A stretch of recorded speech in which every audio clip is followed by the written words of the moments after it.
नमस्कार। जय हिंद, वंदे मातरम प्यारे साथी और सभी साथियों को मेरा प्यार भरा नमस्कार। मैं बी एल लोधा, वरिष्ठ अध्यापक हिंदी। साथियों, आप सभी का आज की क्लास में स्वागत करता हूं। और प्रिय विद्यार्थियों, आज हम पढ़ने वाले हैं राजस्थान जीके। और राजस्थान जीके की चित्रकला से संबंधित महत्वपूर्ण प्रश्न हैं जो पिछले एग्जामों में आए हुए प्रश्न हैं। उनको हम व्याख्या सहित यहाँ पर हल करेंगे साथियों, ताकि हमें देखो, इससे हमें दो प्रकार का फायदा। पहला फायदा तो ये हमें यह पता लगे कि एग्जाम में प्रश्न कैसे आते हैं।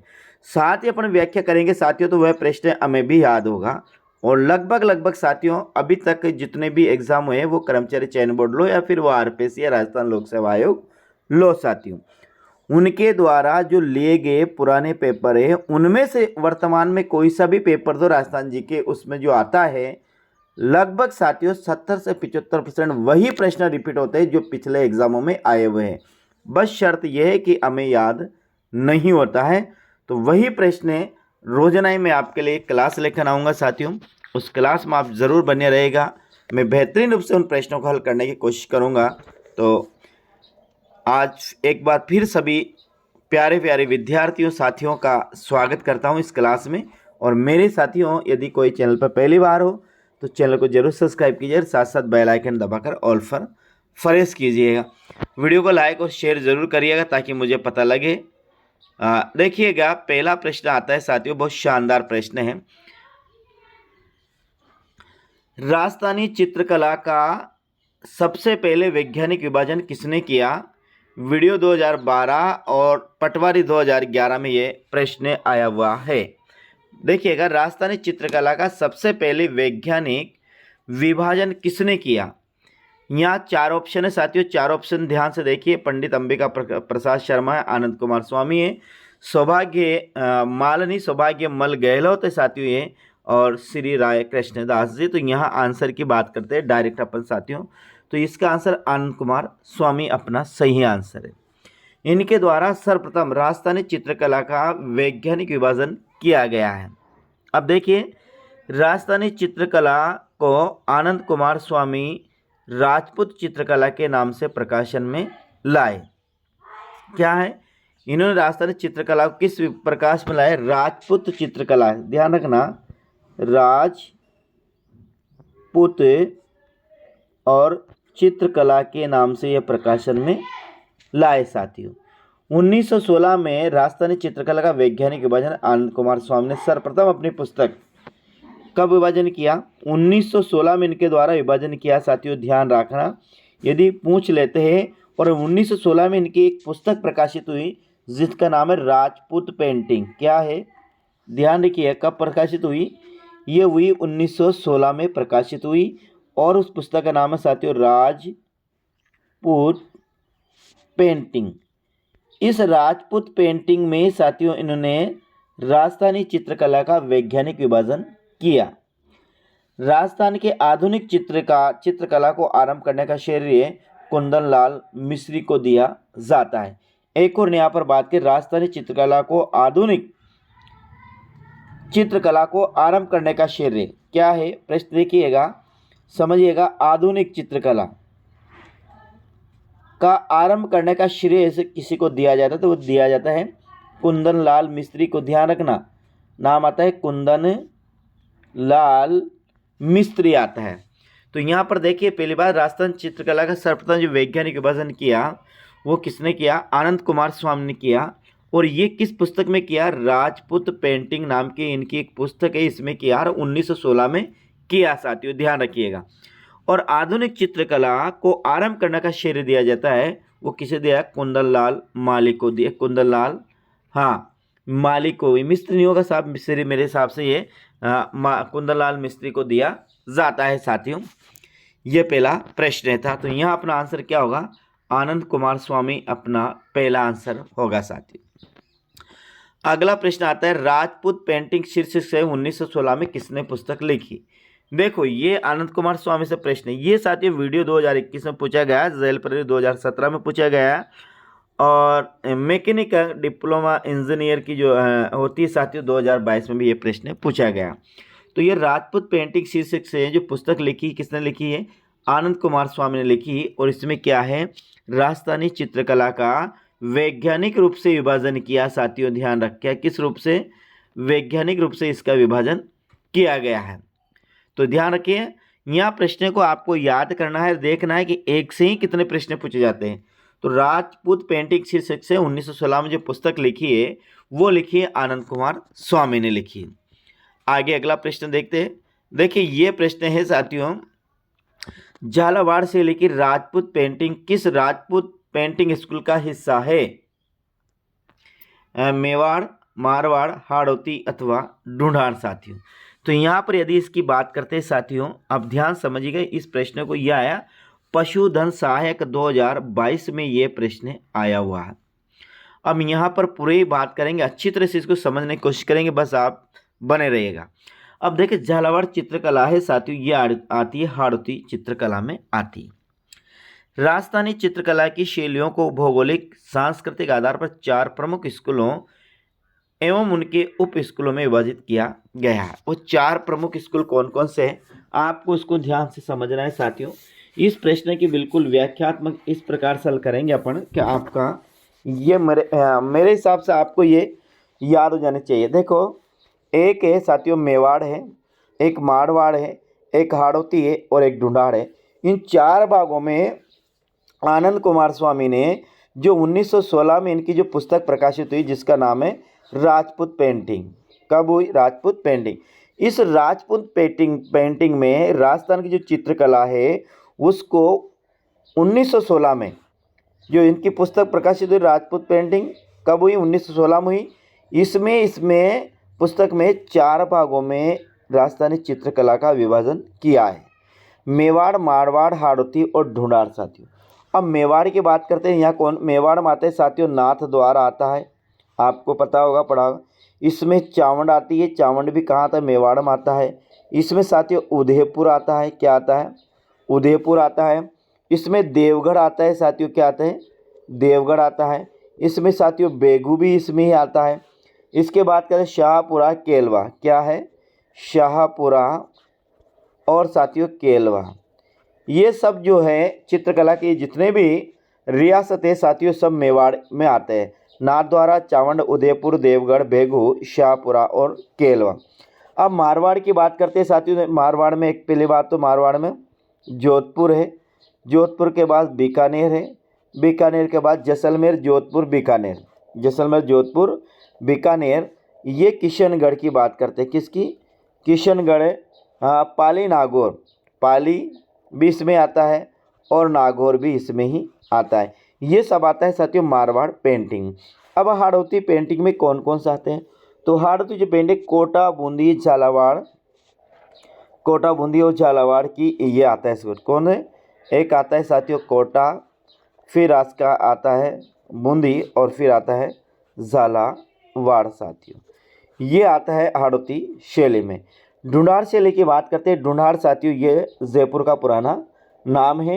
तो यहाँ इसमें कौन कौन से आते हैं? इसमें पहले बात तो साथियों आमेर आता है, आमेर से ही ये शुरुआत हुई। फिर इसके बात करते हैं साथियों इसमें जयपुर आता है। फिर इसके बात करते हैं बात करते हैं तो अलवर, अलवर भी साथियों इसमें ही आता है। ऊणियारा, क्या है? ऊणियारा, ये भी याद रखना, ऊणियारा भी इसमें आता है। और इसके बाद बात करें शेखावटी में करौली, इसरदा, सामुदा। शेखावटी में आता है साथियों करौली, इसरदा और सामुदा, ये सभी आते हैं, सब आते हैं ढूंढाड़ शैली में। ढूंढाड़ ये जयपुर का क्या है? ये जयपुर का पुराना नाम है मेरे साथियों।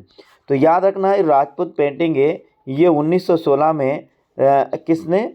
1916 में आनंद कुमार स्वामी ने जो राजस्थान चित्रकला है उसका वैज्ञानिक विभाजन किया और जिसमें वैज्ञानिक विभाजन किया उस पुस्तक का नाम है राजपूत पेंटिंग और ये हुई 1916 में प्रकाशित। और इसमें राजस्थान की चित्रकला को 4 भागों में बांटा गया है। अगला प्रश्न है निहाल चंद किस चित्रशैली से लेकर चित्रकार था? चित्रशैली को लेकर चित्रकार था। देखिए यह प्रश्न ध्यान समझिएगा, यानी निहाल चंद किस शैली का चित्रकार था? किस शैली का चित्रकार था? किस शैली का चित्रकार निहाल चंद किस चित्र शैली का चित्रकार ने, शैली भी आएगी और काव्य आएगा साथियों, ध्यान रखिए। तो निहाल चंद की बात करते हैं तो साथियों ये था, यहाँ पर अपन बात करते हैं तो ये था किशनगढ़ का। कहाँ का था? किशनगढ़ का। अब और कौन कौन से थे? किशनगढ़ शैली के प्रसिद्ध चित्रकार में नागरी दास जी भी आते हैं साथी। कौन आते हैं? नागरी दास जी भी आते हैं। नागरी दास जी भी चित्र इसमें ही आते हैं। इसके बाद मोहरदोज निहालचंद भी इसमें आता है। किशनगढ़ पूरा नाम इसका मोहरदोज निहालचंद पूरा नाम है। इसके बाद लाडली दास है, रामनाथ है। कौन? लाडली और दास। इसके बाद साथियों बात करते हैं तो रामनाथ है। कौन है? रामनाथ भी इसमें आते हैं। इसके बाद सवाई राम है, तुलसीदास है, अमरचंद है, भंवरलाल है, अमरू है, बदन सिंह है, सीताराम है, नानक राम है और रामनाथ जोशी। ये जितने भी है साथियों, ये सब आते हैं किशनगढ़ चित्रशैली में। किशनगढ़ चित्रशैली में मुख्य राग से साथियों मोहरदोज निहालचंद याद रखना, और लाडली रामनाथ, और आपको याद रखना है सवाई राम और तुलसीदास, बदन सिंह, सीताराम और नानक राम। ये आदि नाम साथियों इसमें आपको याद रखना है। ये जो प्रश्न आए साथियों ध्यान रख, कितने कहाँ कहाँ पर प्रश्न आए इसकी हम बात करते हैं तो ये आया, हाँ, सेकंड ग्रेड एग्जाम 2011 में ये प्रश्न आया हुआ है। ठीक है। इसके बाद बात करते हैं साथियों तो ईओ एग्जाम 2007 में भी ये प्रश्न आया हुआ है। एग्रीकल्चर ऑफिसर 2013 में ये आया हुआ है, और सूचना सहायक 2013 में भी ये प्रश्न आया है। जेल प्रहरी 2018 में भी ये प्रश्न आया हुआ है। इतनी जगह ये एक ही प्रश्न है, तो आप इसको याद है कि निहाल चंद है, इसका संबंध नाथद्वारा किशनगढ़ चित्रशैली से है। आगे, किस शासक के काल में किशनगढ़ चित्रशैली अपनी चरम सीमा पर थी साथी?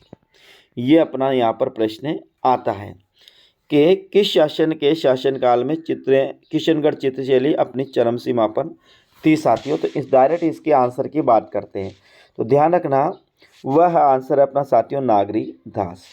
यानी किशनगढ़ के राजा थे जिनका नाम था साथियों नागरी दास। ये नागरी दास इनका उपनाम था। यदि इसके यहाँ पर मूल नाम की बात करते हैं साथियों तो इनका मूल नाम था सामंत सिंह। क्या था? सामंत सिंह इनका मूल नाम था, ध्यान रखना। तो जो किशनगढ़ चित्रशैली है तो ये नागरीदास या सामंत सिंह के शासनकाल में ये अपनी चरम सीमा पर थी। यूँ कह सकते हैं कि इनका ये किशनगढ़ शैली का स्वर्ण काल था। क्या था? किशनगढ़ शैली का ये क्या था? स्वर्ण काल था साथियों, इसको हम ऐसे कह सकते हैं। अब देखिए, इनका जो जन्म हुआ था वह 1699 ईस्वी में हुआ था, और इनका जो साथियों शासनकाल रहा वो 1748 से लेकर 1764 तक साथियों इनका शासनकाल रहा। किशनगढ़ शैली का ये चित्रकाल का स्वर्ण युग है, 1668 से 1664 तक। राज्य के लिए भाई के साथ छिड़ी गृह कले के से ही बचपन से कृष्ण भक्त महाराज सामंत सिंह के मन में विरक्ति के भाव पैदा हो गए थे, और वह सब छोड़कर अपनी प्रियसी बनी ठनी, इनकी प्रियसी का नाम था साथियों बनी ठनी, क्या, जिसे राजस्थान की मोनालिसा भी कहा जाता है, वृंदावन चले गए और वहाँ विरक्त भक्त के रूप में रहने लगे, और भक्त वे काव्य के जगत में नागरीदास के नाम से प्रसिद्ध हुए। इनकी मृत्यु वृंदावन में हुई, और वृंदावन में इनके निवास स्थान को नागरीदास का डेरा कहते हैं। तो आपका ध्यान रखना है, किशनगढ़ शैली का जो स्वर्ण काल कहा जाता है वो राजा नागरीदास के स्वर्ण काल को ही कहा जाता है। जो चरम सीमा पर था वो नागरीदास की शासनकाल में ही था, और इनका जो मूल नाम है साथियों वो क्या था? इनका जो मूल नाम है वो था सामंत सिंह। आपको ध्यान रखना है, क्या था? सामंत सिंह इनका मूल नाम था, और इनकी प्रियसी का नाम था साथियों बनी ठनी। बनी और ठनी इसका मूल नाम था। इसे राजस्थान की क्या कहा जाता है? मोनालिसा कहा जाता है। मोनालिसा किसे कहा जाता है? बनी ठनी को साथियों मोनालिसा कहा जाता है। अगला प्रश्न की बात करते हैं तो प्रश्न आता है छठा, कवि एवं चित्रकार नागरीदास के रूप में कौन प्रसिद्ध था? तो नागरीदास के नाम में कौन प्रसिद्ध था साथियों, ये अपन को ध्यान रखना है। तो ये कौन थे? ये थे वही सामंत सिंह थे। ये कहाँ के राजा थे? किशनगढ़ के राजा थे। किसी कारणवश साथियों ये अपना राजपाट का जीवन उचट जाता है और यह वृंदावन चले जाते हैं और आजीवन फिर वहीं रहते हैं। और कृष्ण भक्त के रूप में इन्होंने जो नाम रखा वो नागरीदास रखा साथियों। वैसे इनका मूल नाम मिलता है सामंत सिंह, इनका मूल नाम है। अगले प्रश्न आता है बनी ठनी पेंटिंग किसकी है, किससे संबंधित है। देखिएगा बनी ठनी जो पेंटिंग है ये किससे संबंधित है साथियों। डायरेक्ट आंसर की बात करते हैं, हमें उत्तरों को याद करना है। तो बनी ठनी जो पेंटिंग है मेरे साथियों ये किशनगढ़ अजमेर चित्रशैली से संबंधित है। किससे है, किशनगढ़ अजमेर चित्रशैली से ये बनी ठनी प्रसिद्ध है मेरे साथियों। अब देखिए बात करते हैं बनी ठनी है किशनगढ़ राजा सामंत सिंह नागदास की प्रेमिका थी। कौन थी ये साथियों, प्रेमिका थी। ये जो क्या थी, ये जो बनी ठनी है ये एक साथियों क्या है, एक और लेडीज़ का नाम, औरत का नाम है। ये है किशनगढ़ राजा नागरीदास, जिसे हम साथियों सामंत दास के नाम से भी, सामंत दास जिसको नागरीदास के नाम से भी जानते, उनकी ये प्रेयसी थी, प्रेमिका थी। आगे बात करते, इसका चित्रण साथियों, चित्रण 1778 में कब हुआ, 1778 में इशू है और 1778 में ये बनाया गया है। ध्यान रखिएगा कब इसकी पेंटिंग हुई, 1778 में। कब हुई पेंटिंग, ध्यान रखिएगा 1778 में इसकी पेंटिंग हुई। और ध्यान आगे क्या है, 5 मई 1973, किसमें, 5 मई 1973 में साथियों इस पे डाक टिकट जारी किया गया और वो 20 पैसे का डाक टिकट जारी किया गया है।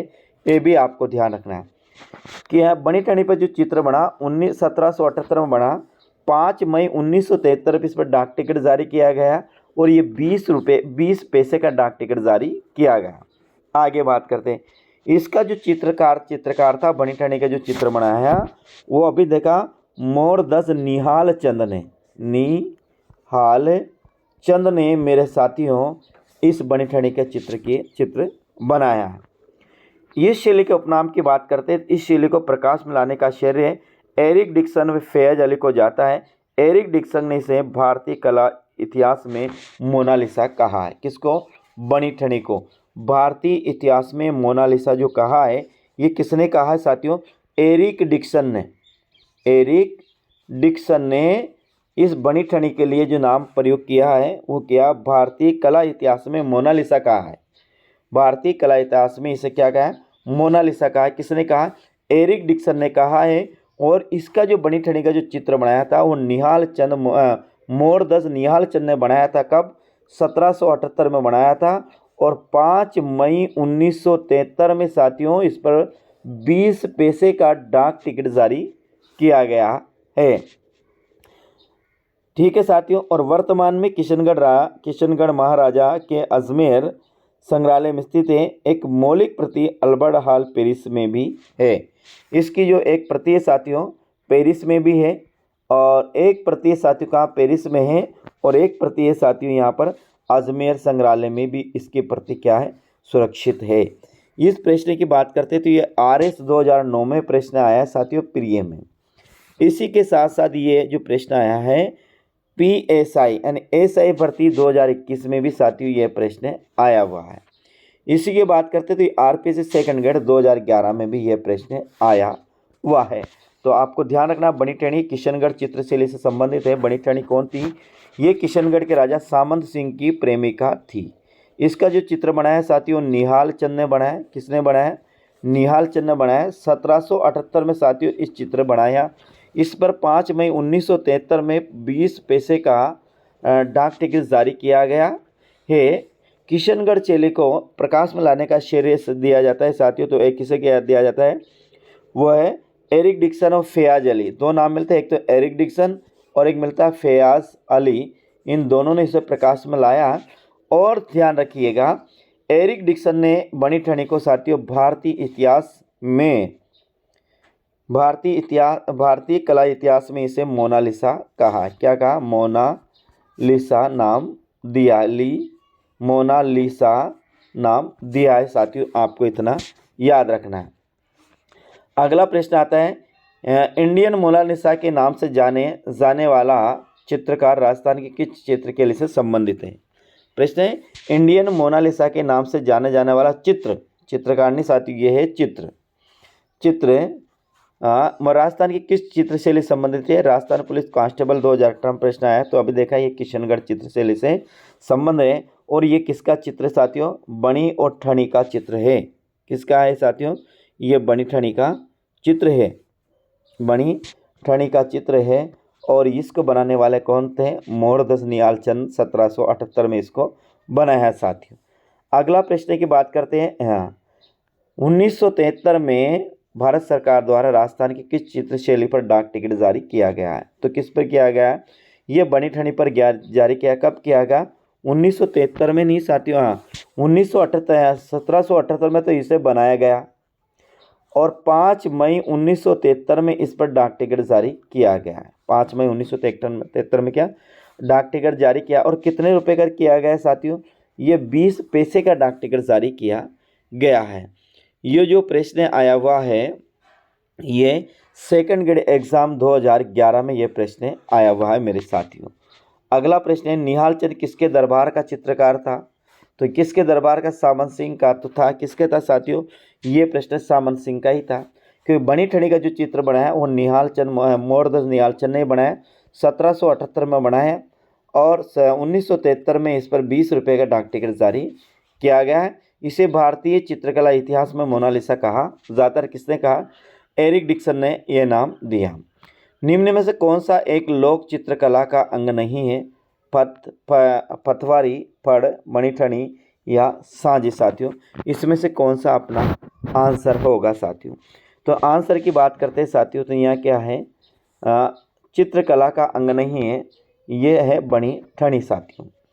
ये चित्रकला का अंग नहीं है साथियों। बाकी ये सब पतवारी है, फड़ है और सांझी है।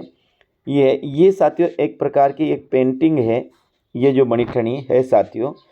तो ये एग्जाम में देखिए समझने की कोशिश कीजिए। ये प्रश्न आया है साथियों कनिष्ठ वैज्ञानिक सहायक जैविक 2019 में ये प्रश्न आया हुआ है, मेरा बनाया हुआ नहीं है साथियों। और JEN यांत्रिक डिप्लोमा 2020 में भी ये प्रश्न आया हुआ है। प्रश्न यही है कि निम्नलिखित में से कौन सा एक लोक चित्रकला का अंग नहीं है? तो ये साथियों ध्यान रखना, बनी ठनी को इस प्रश्न में जो पूछा गया उसका अंग नहीं माना गया है साथियों। बाकी इन सबको पटवारी को, फड़ को और सांझी को लोक चित्रकला का अंग माना है। लोक चित्रकला का अर्थ समझिएगा, जो हमारे अभी भी हमारे जीवन में जो कलाएं चलती है उसका साथियों। ये हमारा लोक जीवन का नहीं है, ये रियासत काल से संबंधित पेंटिंग है साथियों, रियासत काल से संबंधित पेंटिंग है। और इसको अब हमारे यहाँ इनका उत्सव नहीं मनाया जाता, त्यौहार नहीं मनाया जाता, किसी प्रकार का बनाने में कोई जैसे पथवारी है इसका भी हर वर्ष चित्र बनाया जाता है। फड़ का भी, फड़े साथियों इसका वाचन किया जाता है, ये इसको समाप्त होने के बाद इसको जल में विसर्जित कर दिया जाता है। इसी प्रकार सांझी है, ये कंवारी कन्या होती है साथियों, कंवारी लड़कियां होती हैं, जिनका अविवाहित लड़कियां होती हैं उनके द्वारा सांझी बनाई जाती है। तो इस प्रकार जैसे इनको साथियों जैसे इनका महत्व है, ऐसा हमारे लोक जीवन में इस बनी ठनी का महत्व नहीं है। इसलिए यह क्या आएगा? सी अपना सही आंसर होगा। किशनगढ़ चित्रकला के संरक्षण के सामंत सिंह की मृत्यु कहाँ हुई? अभी अपन ने पढ़ा था मेरे साथियों, इनकी जो मृत्यु हुई वो कहाँ पर हुई? वृंदावन में मृत्यु हुई। और जहाँ पर इनका निवास स्थान था साथियों उसे नागरी दास का डेरा, वृंदावन में उसे बोलते हैं नागरी दास का डेरा के नाम से उसे जाने जाता है, नागरी दास का डेरा। वृंदावन में सामंत सिंह की मृत्यु हुई और जहाँ पर रहते थे उसे हम नागरी दास का डेरा के नाम से जानते हैं साथियों। अगला प्रश्न है 13वां, किशनगढ़ चित्रशैली के विषय में कौन सा कथन असत्य है? PTI भर्ती 2011 में यह प्रश्न आया हुआ है मेरे साथियों। देखिएगा, अब असत्य कथन को अपन को छांटना है। मानव आकृति आविष्कार लंबी व पतली है। विषय वस्तु मुख्यतः कृष्ण लीला है। चित्रों की पृष्ठभूमि में हरे रंग का आधिपत्य है और नकरुद्दीन इस शैली का प्रमुख चित्रकार था। तो यह साथियों ध्यान रखिएगा, पहली बात तो ध्यान रखिए, नकरुद्दीन जो शब्द है ये मुस्लिम शब्द है। तो किशनगढ़ चित्र शैली है साथियों, यहाँ पर मुस्लिम कोई भी मुस्लिम चित्रकार नहीं था या यहाँ पर कोई भी मुस्लिम चित्रकार का नाम नहीं मिलता है। तो ध्यान रखिए, पहले ये आपको अच्छी तरह से याद रखना है, किशनगढ़ चित्रशैली में कोई भी मुस्लिम चित्रकार का नाम नहीं मिलता है। तो यही अपना क्या है साथियों, असत्य कथन है। बाकी यहाँ पर मानव आकृति आपकी लंबी है और क्या है, पतली है। विषय वस्तु में मुख्य तरीका है कृष्ण लीला का वर्णन किया गया है और चित्रों की पृष्ठभूमि में हरे रंग का आधिपत्य है। तो ये तीनों तो क्या है, विशेषता है साथियों किशनगढ़ चित्रशैली की, लेकिन ये विशेषता नहीं है। तो अपना आंसर क्या है, डी अपना सही आंसर है, ये असत्य कथन है। कलिला धमना क्या है, आरपीएससी थर्ड ग्रेड 2004 में ये प्रश्न पूछा गया। मेवाड़ शैली साथियों यहाँ ध्यान रखना, शैली है। मेवाड़ शैली की कहानियों के दो पात्र हैं, या फिर साथियों ये दो प्रसिद्ध शायरों के नाम है, या अजमेर दरगाह की देगों के नाम है, या इंदिरा गांधी नहर की दो शाखाओं के नाम है। तो इसके आंसर की बात करते हैं, डायरेक्ट तो आंसर बात करते हैं, ए अपना सही आंसर है। ये मेवाड़ शैली की कहानियों के दो पात्रों के नाम हैं। मेवाड़ शैली संगीत और धार्मिक ग्रंथों पर आधारित हाथी चकोर कदम की प्रधानता है। मेवाड़ शैली की कहानियों के दो पात्रों का नाम है कलिला और धमीना। याद रखिएगा, अपना आंसर होगा ये मेवाड़ शैली की जो कहानियाँ, उनके दो पात्र है, एक का नाम कलिला है और एक का नाम साथियों क्या है, धमना है। साथियों ध्यान रखिएगा। अगला प्रश्न की बात करते हैं, 15वां प्रसिद्ध गीत गोविंद किस चित्रशैली का है। जयदेव ने लिखा है साथियों एक गीत गोविंद, तो ये किससे लिखा है, हम बात करते हैं साथियों। हाँ, तो ये प्रश्न आया पुलिस कांस्टेबल 2005 में, ये प्रश्न पूछा गया साथियों। कब, पुलिस कांस्टेबल 2005 में प्रश्न पूछा गया। अब डायरेक्ट इसकी आंसर की हम बात करते हैं। तो ये साथियों मेवाड़ चित्रशैली का चित्र है, गीत गोविंद है, ये मेवाड़ चित्रशैली का चित्र है। हाँ ध्यान रखिएगा हम यहाँ, हाँ इसमें देखिए यहाँ बात करते हैं, तो ये आंसर अपना क्या होगा, मेवाड़ अपना सही आंसर होगा मेरे प्रिय साथियों। अगला प्रश्न की बात करते हैं, तो 16वां प्रश्न है कि मेवाड़ में रागमाला, रसिक प्रिया और गीत गोविंद जैसे विषयों पर लघु चित्रशैली किस शासक के काल में चरम सीमा पर थी। अब देखिए यहाँ, एक तो मेवाड़ में रागमाला नाम मिलता है, एक रसिक प्रिया है, और गीत गोविंद की टीका या गीत गोविंद है साथियों इसका पूरा नाम, गीत गोविंद की टीका। विषयों पर लघु चित्रशैली किस शासक के काल में मिलती है। यहाँ महाराणा प्रताप है, अमर सिंह है, करण सिंह है और जगत सिंह है साथियों। तो यहाँ यदि इसकी हम बात करते हैं साथियों आंसर की, जगत सिंह आए इसका सही आंसर है। पहली बात, महाराणा प्रताप को चित्रकला में जाए या चित्रकला संबंधित चित्रकला को जीवन में उतारे, ऐसा तो महाराणा प्रताप को कोई मौका ही नहीं मिला है, और शायद अमर सिंह प्रथम को भी नहीं मिला है, मिला तो बहुत कम मिला है। तो यहाँ पर अपना आंसर होगा जगत सिंह होगा साथियों। और ये जगत सिंह है, ये जगत सिंह प्रथम है मेरे प्रिय साथियों। क्या है, ये जो जगत सिंह है, जगत सिंह क्या है, जगत सिंह प्रथम है। अब ये जो जगत सिंह का शासनकाल रहा, ये रहा साथियों 1828 से लेकर 1852 के मध्य तक इसका शासनकाल रहा मेवाड़ में, किसका, जगत सिंह प्रथम का। इस काल चित्रकला के विकास का सर्वश्रेष्ठ काल था। मेवाड़ चित्रकला का जो सर्वश्रेष्ठ काल आता है साथियों, वो जगत सिंह प्रथम का काल आता है, सर्वश्रेष्ठ काल है। और इसे मेवाड़ चित्रकला का साथियों, इसे स्वर्ण काल भी कहा जाता है, गोल्डन युग भी कहा जाता है साथियों। कौन, ये जगत सिंह का जो शासन काल है, इसे मेवाड़ चित्रकला का स्वर्ण युग भी कहा जाता है, मेवाड़ चित्रकला का गोल्डन काल भी कहा जाता है, ध्यान रखिएगा। महाराणा जगत सिंह के समय उदयपुर के राजमहलों में चितेरों की ओबरी नाम से कला विद्यालय खोला गया, जिसे तस्वीरों कारखाना भी कहा जाता है। इसी महाराणा जगत सिंह के शासनकाल में उदयपुर के राजमहलों में क्या, चितेरों की ओबरी, ध्यान रखना नाम उसका चितेरों की ओबरी नाम आता है, चित्रों की ओबरी के नाम से एक विद्यालय खोला गया, जिसे तस्वीरारो कारखानों, क्या, तस्वीरारो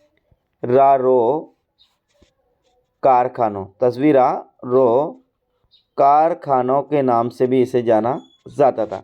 तो आप याद ध्यान रखना, मेवाड़ महाराजा जगत सिंह के समय उदयपुर के राजमहल में चित्तौरों की ओबरी के नाम से एक विद्यालय खोला गया, जिसे साथियों क्या तस्वीर आरोह कारखानों के नाम से भी जाना जाता है।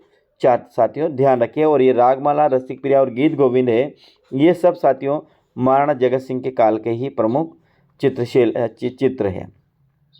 मेवाड़ शैली की चित्रकला का स्वर्ण युग है, निम्न में से कौन सा है? आरपीएससी 2014 में यह प्रश्न पूछा गया मेरे साथियों। अब देखिए, अभी अपन ने देखा महाराणा जगत सिंह के प्रथम का काल है, मेवाड़ चित्रकला का स्वर्ण युग या गोल्डन युग कहा जाता है ये अभी अपन ने देखा। और इन्हीं के शासनकाल में उदयपुर के महलों में चित्तौरों की ओबरी नाम से एक विद्यालय खोला गया, जिसे तस्वीर आरोह कारखाना के नाम से भी जाना जाता है। साथियों कौन सा चित्रकार चित्रकला की मेवाड़ शैली से संबंध था? नसरुद्दीन, कासिम शाह, शहाबुद्दीन और शाह मोहम्मद। साथियों तो यहाँ पर हम बात करते हैं अपन तो शहाबुद्दीन की बात करते हैं, ये आता है मेवाड़ चित्रशैली से आता है साथियों। हाँ नहीं, कौन आता है? शहाबुद्दीन मेवाड़ चित्रशैली आता है। शहाबुद्दीन ने साथियों रागमाला, गीत गोविंद, रसिक प्रिया, ये कौन कौन से बनाए? ध्यान रखना, इनके द्वारा जो चित्र बनाए गए वो आता है रागमाला। क्या आता है? रागमाला आता है। रागमाला के बाद बात करते हैं तो इनका एक गीत गोविंद आता है, और आता है एक रसिक प्रिया की। रसिक प्रिया क्या आती है? रसिक प्रिया। और ये जो सब बनाए साथियों जगत सिंह प्रथम के शासनकाल में बनाए गए हैं साथियों। तो ये किसके द्वारा बनाए? शहाबुद्दीन के शासनकाल में बनाए गए साथियों। मेवाड़ की बात करते हैं साथियों तो यहाँ हीरानंद भी मेवाड़ शैली का चित्रकार है। कौन सा है? हीरानंद मेवाड़ चित्रशैली का चित्रकार है। मनोहर मेवाड़ चित्रशैली का कौन साथियों? यहाँ का साहिबुद्दीन यहाँ का है। जगन्नाथ साथियों यहाँ का कौन? जगन्नाथ ने यहाँ कहा है। इसके बाद बात करते कमल चंद्र यहाँ का कौन? कमल चंद्र साथियों यहाँ का है। और धनसार भी साथियों यहाँ का ही है। ये जितने भी चित्रकार है ये सब मेवाड़ चित्रशैली के चित्रकार है। शहाबुद्दीन तो यहाँ का ही सही, हीरानंद भी यहाँ का, मनोहर भी यहाँ का है, जगन्नाथ भी इसी का है, कमल चंद्र भी यहाँ का और धनसार भी साथियों यहीं का है। कमल चंद्र ने एक चित्र बनाया था साथियों, कौन सा? श्रावण प्रतिक्रमण चूर्णी, ये रावल तेज सिंह के समय बनाया गया था साथियों। अगला आता है गीत गोविंद सार का संबंध निम्न में से किस चित्रशैली से? अभी अपन ने देखा साथियों, ये है मेवाड़ चित्रशैली से इसका संबंध है। किससे है? ये जो प्रश्न आया मेरे साथियों, ये एग्रीकल्चर लाइब्रेरी 2022 के कंपटीशन में आया है, और कर सहायक 2018 में भी ये प्रश्न आया हुआ साथियों। अपना अंतिम प्रश्न है आज, मेवाड़ चित्रशैली से संबंधित रचना है बणिठनी है, बिलावल रागनी है, ज्योतिष्य रत्नाकर या गीत गोविंद है। तो साथियों अभी देखा यहाँ पर ये गीत गोविंद है, ये साहिब राम या जगत सिंह द्वितीय के समय ये चित्र बनाया गया है। तो मेरे प्रिय साथियों विद्यार्थियों, ये आज के अपने 20 प्रश्न थे। ऐसे ही मैं आपके लिए रोजाना ही प्रश्न लेकर आऊँगा, बस आप बने रहेगा। अब आप राजस्थान जीके हिंदी के साथ साथ साथियों हम राजस्थान जीके भी अब कंप्लीट करेंगे, और इसी प्रकार के बेहतरीन प्रश्न मैं आपके सामने लेकर आऊँगा साथियों। उम्मीद करता हूँ आप क्लास अच्छी लगी होगी साथियों। मुझे कमेंट के माध्यम ज़रूर पता कर जाएगा आपको क्लास कैसी लगी साथियों। ठीक साथियों, जय हिंद, वंदे मातरम साथियों।